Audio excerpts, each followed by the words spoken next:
Hey, Katie Seaver here, founder of the Dessert Club. Today I wanted to talk to you about something that's been frustrating me recently, and I've been sort of having rants about to folks I know, which is the word emotional eating. I'm going to tell you the truth. I work with people who struggle with eating issues, and I kind of still hate the phrase emotional eating. The reason for that is that I feel like when you hear the phrase emotional eating, you think of like a woman in her pajamas in a rom-com whose boyfriend has just broken up with her, and she's like, I'm so sad. I'm going to eat Ben& Jerry's to soothe my feelings. And then she just like eats Ben& Jerry's. And like, let's be real, we've probably all been there. Sometimes our eating issues are caused by having some boy trouble. But I think the deeper problem is that because we see it in that sort of stereotypical light, that we think that it's really that simple. So we're like, oh, no, I'm not like an emotional eater. That's not me. I'm not sitting in my pajamas just eating Ben& Jerry's just because I was broken up by a boyfriend. But the deal is that if you're eating in almost any way, there's probably some emotions going on. And for sure, if you're frustrated with your eating, if you're overeating, if you're sort of coming off of a diet and eating a lot of food, there's probably some element of emotions there.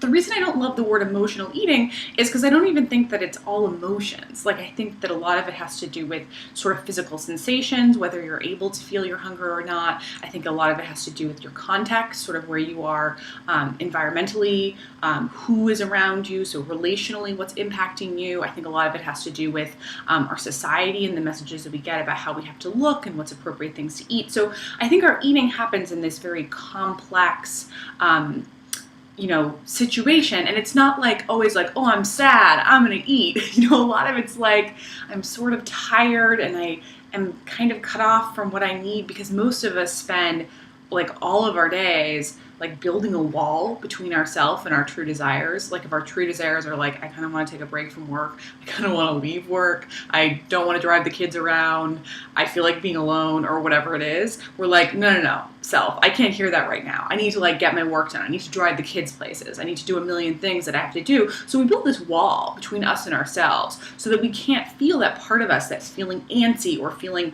frustrated or feeling tired. And then we wonder why we're eating in seemingly random ways.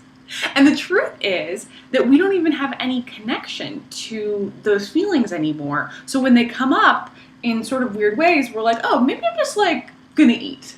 We walk in the door after a long day at work, we're dealing with our kids or whatever, and suddenly we're eating cookies or chips, and we're like, oh, I wonder why that is.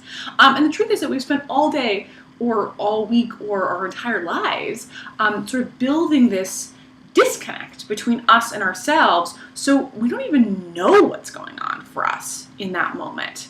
And so, yeah, we're going to eat.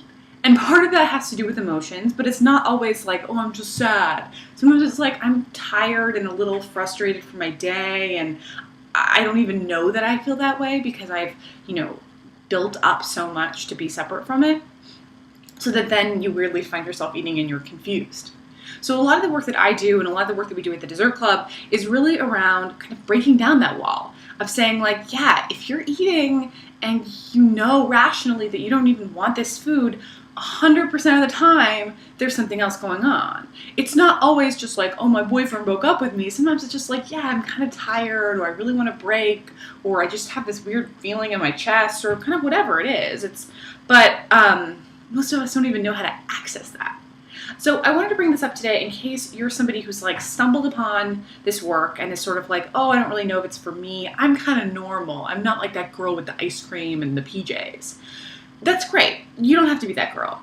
All of us live in these sort of complex lives where we have many different factors, emotions, sensations, our situation, society impacting us, and that is affecting our eating. You don't need to call yourself an emotional eater. You can just call yourself a normal person who's affected by the world. That's cool. So I want to bring this up in case a phrase like emotional eating or compulsive eating or kind of whatever you hear in the world kind of trips you up and makes you feel like, oh, I'm not sure if that's me. I just want to let you know it might be you. And if it is you, that's not a problem. No big deal. So I hope that this was helpful. There's a lot more content like it if that's of interest to you.